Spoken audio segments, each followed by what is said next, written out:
Life में जब भी लगता है हम सब मुसीबतों से निपट लिए, तभी कोई एक नई मुसीबत आके सामने खड़ी हो जाती है। पर इन मुसीबतों का सामना करके लड़ के जो आगे निकल जाता है, वही मुकद्दर का सिकंदर कहलाता है। Hello internet, welcome to our another vlog of Sanskar. हम अपने ट्रिप के बिल्कुल अंतिम पड़ाव पर थे और भगवान ने हमारा एक और टेस्ट लेना था। रंगदुम से निकलते ही एक रिवर क्रॉसिंग हमारा इंतज़ार ही कर रही थी और इस रिवर क्रॉसिंग हम इतना ज़बरदस्त फंसे कि बस हमारी बस ही करवा दी। पहले तो लगा कि बस ये एक आम सी क्रॉसिंग होगी और हम बाइक हमारा आराम से निकल जाएगा, लेकिन नहीं भाई, ये बाइक कुछ इस तरह से फंसा कि ये तो अपनी जगह से हिलने का नाम ही नहीं ले रहा था। गनीमत ये रही कि बस मैंने बाइक को जैसे तैसे टिका के रखा, उसे गिरने नहीं दिया। और तभी ये जो ट्रक मुझे भी दिखाई दिए, ये यहाँ से क्रॉस करके जा रहे थे, लेकिन ट्रक वाले भाइयों ने यहाँ पर रोक लिया और हमारी मदद की। ये अभी आप आगे वीडियो में देखेंगे किस तरह से इन्होंने हमारी मदद की। और वो राजनाथ सिंह जी जा रहे हैं और उन्होंने कोई अच्छा सा स्पॉट देख लिया था और वहाँ से वो क्रॉस करके निकल गए आराम से, और हमारे भी सामने आ जाएंगे। वैसे मैंने बिल्कुल अंदाज़ा नहीं लगाया था कि बाइक इतनी बुरी तरह से फंसेगी। एक्चुअल में क्या हुआ, इसके बेस के नीचे एक बड़ा सा पत्थर आ गया, जिसकी वजह से पिछला टायर का जोर किसी भी तरह से लग ही नहीं रहा था और बाइक वहीं टायर घुमा जा रहा था। बस दिक्कत ये हो गई थी। अब ट्रक वालों ने भी सोचा होगा शुरू में कि भी बाइक ये वैसे ही छोटी मोटी फंसी होगी और ये निकल जाएगी, लेकिन जब 1-2 मिनट हो गए और फिर भी बाइक वहाँ से नहीं हिली, फिर इन ट्रक वालों ने यहाँ आके आगे अपने ट्रक्स रोक लिए और वो खुद नीचे आ गए। आखिर पार्टनर को भी इस ठंडे पानी में उतरना पड़ा, लेकिन ये भी कोई ख़ास मदद कर नहीं पाया। कोशिश तो बहुत की इसने, लेकिन बाइक तो जैसे हिलने का नाम ही नहीं ले रही थी। ऐसा मेरे साथ एक बार पहले भी हुआ था, जब हम सच पास करने जा रहे थे। तब रास्ते में एक छोटी सी वाटर क्रॉसिंग आई थी और वहाँ भी इसी तरह बिल्कुल ही एक बेस में पत्थर अटक गया था और यही हालत हुई थी। लेकिन तब हम 2-3 जने थे और कोई वाटर क्रॉसिंग कोई बहुत ज़्यादा बड़ी नहीं थी। ये तो एक्चुअली में बहुत ज़्यादा बड़ी थी और यहाँ हमें पूरा डर लग रहा था कि कहीं बाई चांस बाइक गिर गई तो फिर संभलना बहुत मुश्किल हो जाएगा। सामान का जो नुकसान होगा तो होगा, और ये बाइक बहने का पूरा खतरा था। उसके बाद बाइक कंट्रोल करना बहुत ही मुश्किल हो जाता। अब धीरे धीरे इन ट्रक वाले भाइयों को भी अंदाज़ा होने लग गया था कि ये बाइक पूरी तरह फंस गई है और इनकी मदद करनी पड़ेगी। इन पहाड़ों पर यही एक खूबसूरती है कि यहाँ पर मदद करने के लिए हर कोई तैयार ही रहता है, और इन ट्रक वाले भाइयों ने भी पूरा दम लगा दिया था इस बाइक को निकालने के लिए। और यहाँ मुझे थोड़ा सा समझाया भी जा रहा है कि आपको इधर से निकलना था, फिर आप निकल जाते, अगर इधर से निकले हैं इसलिए आप फंस गए हैं। शाम होनी शुरू हो गई थी और ठंड भी बढ़नी शुरू हो गई थी। उस भाई को देखकर आप लोगों ने अंदाज़ा लगा ही लिया होगा ठंड का, तो कैसे उन्होंने जैकेट पहन रखी है और अपने हाथ उस जैकेट में किए हुए हैं ठंड से बचने के लिए। तो अगर बाहर इतनी ठंड है तो पानी तो कितना ही ठंडा होगा, ये तो हमें भी पता है। लेकिन फिर भी पार्टनर बिल्कुल परवाह नहीं की और जैसे तैसे हमारी मदद करने की कोशिश की। अब ये रस्सी के सहारे हमारी बाइक निकालने की कोशिश की जाएगी और वो राजनाथ जी घबराहट के मारे बिल्कुल सुन से खड़े थे वहाँ पर, और पार्टनर निकालने की कोशिश कर रहा था और वो भाई भी लगे हुए थे। अब पार्टनर को समझ नहीं आ रहा था ये रस्सी बांधे तो बांधे कहाँ, और इसको बस यही समझ आया कि चलो टायर के बांध दी जाए और ये फिर समझ आया कि ऐसे बात नहीं बनेगी, और बताया गया कि यहाँ साइड में बांधी जाए और तब उसके बाद ये बाहर से जोर लगाएंगे, सभी इसको खींचने की कोशिश करेंगे और क्या पता ये बाइक निकल जाए। तो बांध तो दी गई है, अब जोर लगाया जाएगा। लेकिन मुझे अंदाज़ा थोड़ा बहुत हो गया था कि इससे बाइक नहीं निकलने वाली, उल्टा बाइक गिरने का पूरा खतरा हो जाएगा। तो जैसे ही इन्होंने जोर लगाया, एक साइड में बंदी होने के कारण बाइक बिल्कुल टेढ़ी हो गई थी और पता नहीं मेरा कितना ही जोर लगा इस बाइक को खड़ा करने के लिए। फिर जल्दी से मैंने अपने पार्टनर को बुलाया और उससे कहा कि बाइक जल्दी से जल्दी सीधी करे, क्योंकि बाइक गिरने के बाद तो बस बाइक का जो हाल होना था, हमारा जो हाल होना था उसका तो कोई अंदाज़ा ही नहीं था। बाइक के वेट का आप इसी बात से अंदाज़ा लगा सकते हैं कि वो 4-5 जने मिलके बाइक को खींच रहे हैं, फिर भी बाइक हिलने का नाम नहीं ले रही। ऑब्वियसली बाइक में लगभग 4 क्विंटल से ऊपर का वेट हो जाता है और 4 क्विंटल बहुत ज़्यादा वेट होता है। वैसे मुझे पता था कि ये पत्थर नीचे है और जब तक पत्थर साइड में नहीं होगा तब तक बाइक नहीं हिलने वाली।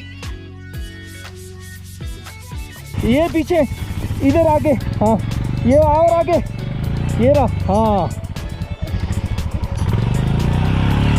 ये रहा पत्थर है एक, ये निकाल, ये निकालो, हाँ तू ऊपर से पास ही रख जा रहा है।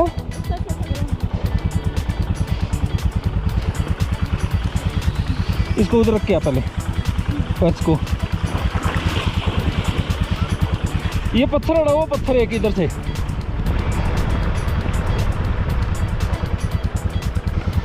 ये वाला, हाँ ना, ये नीचे ना, हाँ ये वाला, ये नीचे लग गया मतलब। अब उसका ले गया ना है, या तो थोड़ा इधर से रहता या तो उस साइड से रहता। अब बीच में पत्थर रहता है ना। हाँ ये अड़ा वो पत्थर, बस एक बस निकल गया बस।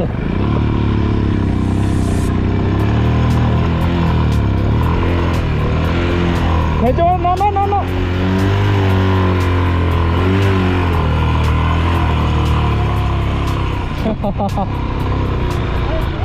ओ बोले वो बीच में पत्थर लग गया ना, उसमें टायर का जोर लगा नहीं। होता है, होता है। धन्यवाद जी, थैंक यू।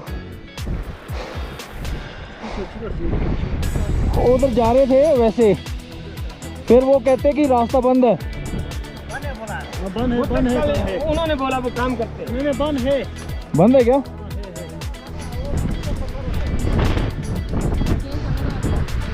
है आगे से शॉप पर चेंज करेंगे। आजा, अरे कपड़ों ना गिला तू तो कर दी ऐसे ऐसी।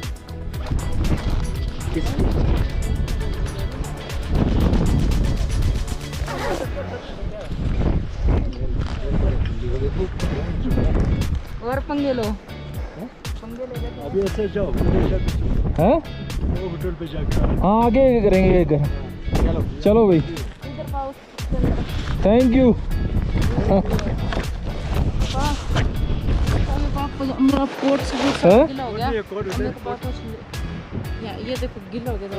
अब सूख जाए कोई रास्ते में, चिंता मत, टेंशन ना ले। और छोटी है है और भी है, बदलते हैं कोई नहीं।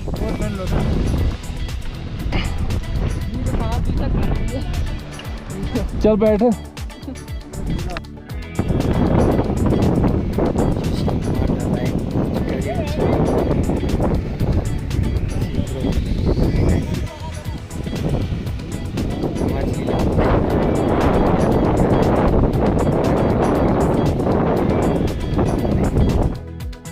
Hello internet, now we are at Nunkun glacier.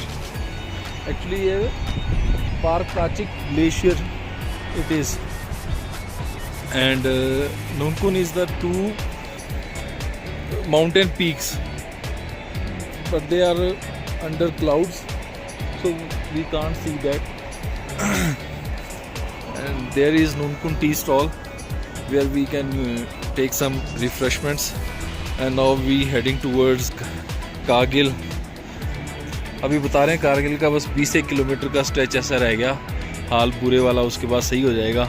हाल आप देख ही लो, ये देखो हाल हाल बेहाल है, लेकिन जिंदाबाद, जबरदस्त, शानदार। क्या बात है, क्या बात है। बस हमारे छोटे पार्टनर का हो गया थोड़ा बुरा हाल है, ठीक है ना। अब कैसा है हाल तेरा? पैंट तो सूखी चलो। अच्छा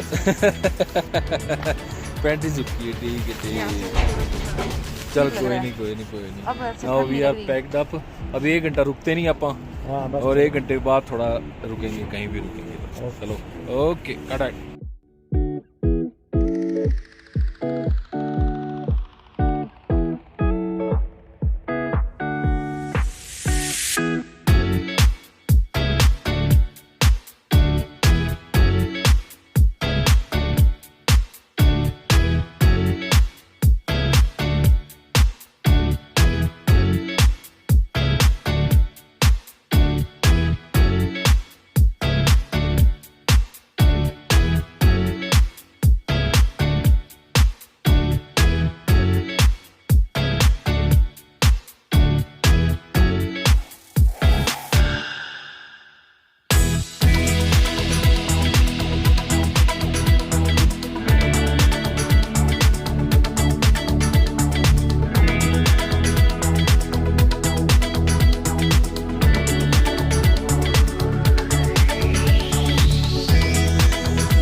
रास्ते में कहीं भी कोई भी नेटवर्क नहीं था, जिसकी वजह से मैप्स भी कोई काम नहीं कर रहे थे। हमारी गलती ये रही कि ऑफलाइन मैप हमने डाउनलोड नहीं किया हुआ था। ऊपर से कमाल तो ये थी कि कोई एक बंदा भी नहीं मिल रहा था जिससे हम कुछ पूछ पाएँ रास्ते के बारे में। फिर हमें एक शॉप मिली, उस भाई से हमने रास्ते के बारे में पूछा और उस भाई की खासियत ये रही कि हमें एक दूसरे की कोई समझ नहीं आ रही। वो अपनी पता नहीं कौन सी कश्मीरी बोल रहा था और सिर्फ इशारों से ही बस पता लग रहा था और कारगिल का पता लग रहा था कि जो मैं कारगिल बोल रहा था वो उसको समझ आ रहा था और बस हाथ का इशारा ही मुझे समझ आ रहा था और बिल्कुल कुछ भी समझ नहीं आ रहा था। और एक और उससे भाई से पूछने के बाद कि बाइक की चेन ल्यूब के लिए कि चैन बिल्कुल सूख गई थी और उसकी वजह से बहुत ज़्यादा आवाज़ कर रही थी बाइक। अब भाई के पास किसी तरह का कोई भी ल्यूब टाइप या कुछ नहीं था, बस वो कहता मेरे पास एक कुकिंग ऑयल है उससे काम चल सकता है तो आप चला लो। भाई इस हद तक भी मदद करने के लिए तैयार हो गया था, लेकिन ऑब्वियसली ऐसा मदद हमें नहीं चाहिए थी। तो रास्ता पूछ पूछा कर एक्चुअली इनको भी पूरे रास्ते का प्रॉपर नहीं पता था, तो थोड़ा बहुत जितना ही पता था उसकी मदद से हम आगे निकल पड़े फिर।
फाइनली हम गुम होते होते उस कारगिल वाले हाईवे पर पहुंच ही गए और इस हाईवे पर आकर हमें ज़रूरी राहत मिली और फाइनली हमें एक चेक पोस्ट भी मिली जहां पर हमारी एंट्री भी नहीं थी और जहां से हमें प्रॉपर रास्ते का इस पुलिस वाले भाई ने हमें बताया, एलपी लद्दाख पुलिस।